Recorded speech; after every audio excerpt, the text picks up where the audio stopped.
आज आपण 9th स्टँडर्डमधील मॅथ्स 2चा lesson basic concept in geometry त्यातील कंडिशनल स्टेटमेंट्स अँड कॉन्व्हर्स बघणार आहोत आणि त्याचबरोबर थेरम आणि थेरम कसा लिहायचा याचा सुद्धा अभ्यास आज आपल्याला करायचा आहे. सगळ्यात आधी आपण कंडिशनल स्टेटमेंट म्हणजे काय बघूया. द स्टेटमेंट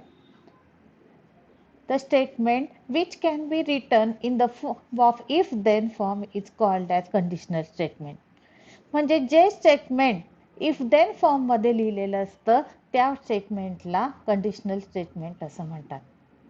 त्याचे 2 पार्ट्स असतात, antecedent and consequent. Then antecedent म्हणजे काय, तर जे स्टेटमेंट इफ नंतर लिहिलेलं असतं त्या स्टेटमेंटला अँटीसिडंट म्हटलं जातं आणि जे स्टेटमेंट देन नंतर लिहिलेलं असतं त्याला कॉन्सिक्वेंट म्हटलं जातं. तर फॉर एक्झाम्पल आपल्याला स्टेटमेंट घेतलं आपण, if the given quadrilateral is rhombus then its diagonal are perpendicular bisector of each other.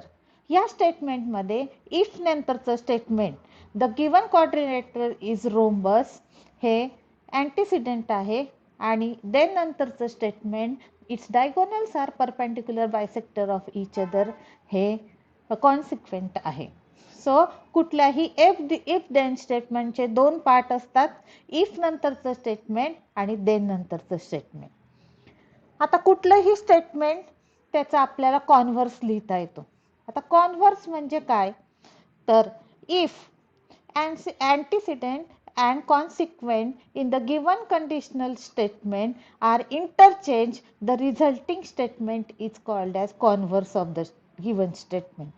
याचा अर्थ असा होतो, इफ नंतरची स्टेटमेंट आणि देन नंतरचं स्टेटमेंट याची अदलाबदल केली आपण तर ते जे नवीन स्टेटमेंट आपल्याला मिळतं त्याला आपण converse of the given statement म्हणतो.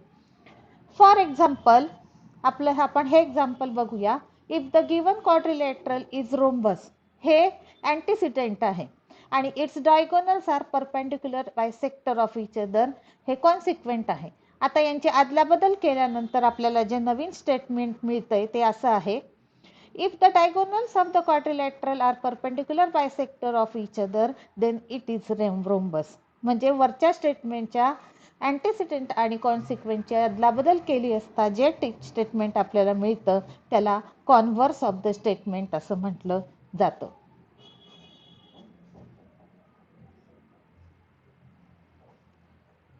बघा आता आपल्याला पॉस्ट्युलेट्स म्हणजे काय बघायचं आहे आणि त्यानंतर आपण थेरम आणि थेरमचा अभ्यास कसा करायचा हे बघणार आहोत.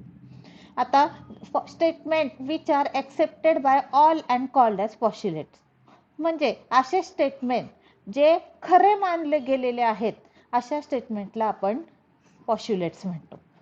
आता काही पॉस्ट्युलेट्स दिले, उदाहरणार्थ दिले, there are infinite line passing through a point. आपल्याला सगळ्यांना माहिती आहे की खूप लाईन्स एका पॉईंटमधनं आपल्याला काढता येतात, इनफायनाईट लाईन काढता येतात. हे खरं मानलं गेलंय, so it is a postulate. There is one and only one line passing through 2 points. 2 पॉईंटमधनं जाणारी एक आणि एकच लाईन असते हे आपल्याला खरं माहिती आहे, म्हणून हे पॉस्ट्युलेट्स आहे.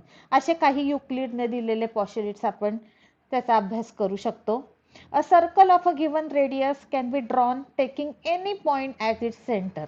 कुठलाही पॉईंट सेंटर घेऊन दिलेल्या रेडियसचं सर्कल काढता येतं आपल्याला. All right angles are congruent with each other. सगळे राईट अँगल 90 डिग्रीचे असतात ते, त्यामुळे ते एकमेकांशी कॉन्ग्रुअंट असतात. If 2 interior angles form on one side of a transversal of 2 lines and add up to less than 2 right angles, then the lines produced in that direction intersect each other. हे सुद्धा आपण मागच्या वर्षी बघितलेलं आहे. हे statement सगळी खरं आहेत म्हणजे ते पॉस्ट्युलेट्स म्हणतात. आता या पॉस्ट्युलेट्सचा थेरम राईट करण्यात कसा उपयोग होतो हे आपल्याला बघायचंय. आता थेरम ही नवीन कॉन्सेप्ट तुम्हाला 9th मध्ये आहे. याआधी तुम्ही कधी थेरमचा अभ्यास केला नाही. 9th आणि 10th मध्ये हे खूप इम्पॉर्टंट आहे की तुम्हाला थेरम लिहिता आला पाहिजे. सो थेरम लिहिण्यासाठी कोणत्या कोणत्या गोष्टी इम्पॉर्टंट आहेत ते आपल्याला बघायचं आणि थेरम कसा लिहिता त्याला हेही आपल्याला बघायचं आहे. थेरम म्हणजे properties proved logically are called theorems. म्हणजे पॉस्च्युलेटचा उपयोग करून एखादी प्रॉपर्टी आपण सिद्ध करून दाखवतो त्याला थेरम असं म्हटलं जातं. आता थेरम लिहिताना आपल्याला 6 गोष्टी लिहायच्या असतात. सगळ्यात आधी दिलेली जी प्रॉपर्टी आहे, जी प्रूव्ह करायची आहे, तिला स्टेटमेंट असं म्हटलं जातं. त्यानंतर ह्या स्टेटमेंटला अनुसरून आपण जी फिगर ड्रॉ करतो तिला डायग्रॅम म्हणतात. जे दिलेलं आहे स्टेटमेंटमध्ये जे आपण लिहितो त्याला गिवन असं म्हटलं जातं. जे आपल्याला सिद्ध करून दाखवायचं आहे त्याला आपण टू प्रूव्ह म्हणतो. हे सिद्ध करून दाखवण्यासाठी जे आपण बदल करतो किंवा रचना करतो त्याला कन्स्ट्रक्शन असं म्हणतात. आणि दिलेली प्रॉपर्टी प्रूव्ह करण्यासाठी जी स्टेटमेंटची मांडणी केली जाते त्याला प्रूफ असं म्हटलं जातं. आता हे सगळं लिहिताना एक एक्झाम्पल प्रूफ आपण बघू की ते कसं लिहिलं जातं. तर आपण थेरम कसा लिहिला जातो हे बघूया. आता समोर एक थेरम दिलेला आहे, तो म्हणजे स्टेटमेंट आहे थेरमचं. The opposite angles form by 2 intersecting lines of equal measure. याचा अर्थ असा होतो की अपोजिट अँगल्स हे 2 इंटरसेक्टिंग लाईनने फॉर्म झालेले आहे आणि ते इक्वल मेजरचे आहेत हे आपल्याला दाखवायचे. इथं आपण डायग्राम काढण्यासाठी स्टेटमेंटमध्ये जे काही दिलं आहे त्याचा आधार घेऊन डायग्राम काढतो. स्टेटमेंटमध्ये आपल्याला दिलंय की 2 इंटरसेक्टिंग लाईन आहे. आपण 2 इंटरसेक्टिंग लाईन काढल्या AB आणि CD आणि त्यापासून तयार झालेले हे 4 अँगल आपल्याला दिसत आहेत. आपल्याला त्याचे अपोजिट अँगल, हा अँगल आणि हा अँगल सारख्या मेजरचा आहे हे आपल्याला दाखवायचं आहे. तसंच हा अँगल आणि हा अँगल सारख्या मेजरचा आहे हे आपल्याला दाखवायचं आहे. आता ह्या आकृतीचे नावं तुमच्या प्रूफमध्ये आले पाहिजे. ज्या आकृतीला नावं दिले आहेत तेच तुमच्या प्रूफमध्ये आले पाहिजे. पण जर तुम्ही नुसती घोकंपट्टी करून प्रूफ लिहिलेला असेल आणि आकृतीत वेगळे नावं असतील आणि प्रूफमध्ये वेगळे नावं असतील तर ते तुम्हाला चूक मिळतं. तसंच कुठलाही थेरम लिहिताना तुम्ही जर डायग्राम काढली नाही तर तो थेरमला 0 मार्क मिळतात. सो कुठलाही थेरम लिहिताना आधी आपल्याला डायग्राम काढणं खूप गरजेचं असतं. त्याला योग्य नावं देणं गरजेचं असतं आणि तीच नावं आपल्या गिवन, टू प्रूव्ह आणि प्रूफमध्ये असणं अत्यंत महत्त्वाचं असतं. आता गिवन म्हणजे जे दिलेल्या गोष्टी आहेत, स्टेटमेंटमध्ये जे दिलेलं आहे त्याला आपण गिवन असं म्हणतो. आता स्टेटमेंटमध्ये दिलेलं आहे की 2 लाईन इंटरसेक्टिंग आहे. आपण त्याला AB आणि CD नावं दिली. Line AB and line CD intersect each other at point O such that betweenness दिलंय AOB and COD. हे दिलं आहे. डायग्राम वरून आपण नावं दिली. समजा आपण PQ आणि RS घेतलं असतं तर इथं AB आणि CD च्या ऐवजी PQ RS नावं दिली असती. मग जे नावं आपण आकृतीत दिली आहे त्याप्रमाणे थेरम आला पाहिजे. टू प्रूव्ह याचा अर्थ जे स्टेटमेंट आहे त्याच्यात काय प्रूव्ह करायचं आहे, काय सिद्ध करायचं आहे ते टू प्रूव्ह मध्ये लिहिलं जातं. इथं आपल्याला या स्टेटमेंटमध्ये प्रूव्ह करायचंय की अपोजिट अँगल्स इक्वल मेजरचे असतात. म्हणून AOC अँड BOD हे 2 अपोजिट अँगल सारखे दाखवायचे आहेत.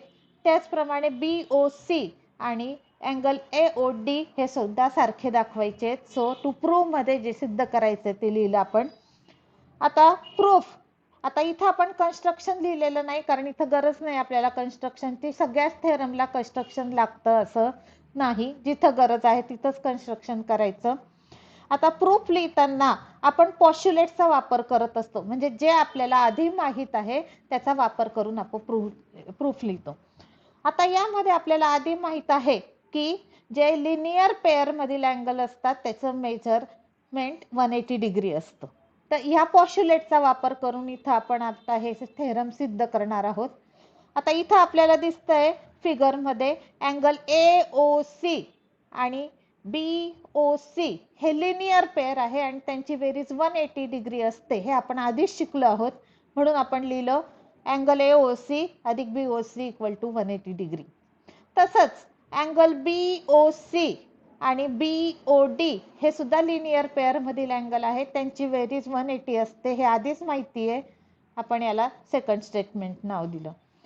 जर आपण फर्स्ट आणि सेकंड स्टेटमेंटची बेरीज केली तर आपल्याला दिसतं की लेफ्ट हँड साइड मध्ये लेफ्ट हँड साइड मिळवली, राईट हँड साइड मध्ये राईट हँड साइड मिळवली किंवा हे दोन्ही स्टेटमेंट सारखे असेल तर हे स्टेटमेंट इक्वल टू हे स्टेटमेंट, कारण राईट हँड साईड इक्वल आहे. तर इथं तुम्हाला दिसतं आहे 1 आणि 2 वरून हे दोन स्टेटमेंट इक्वल आले. इथं बीओसी आणि बीओसी सेम असल्यामुळे आपण ते काढून टाकलंय. बीओसी मायनस बीओसी 0 होतो. Therefore AOC equal to BOD, AOC equal to BOD हे आपण प्रूव्ह केलं आहे.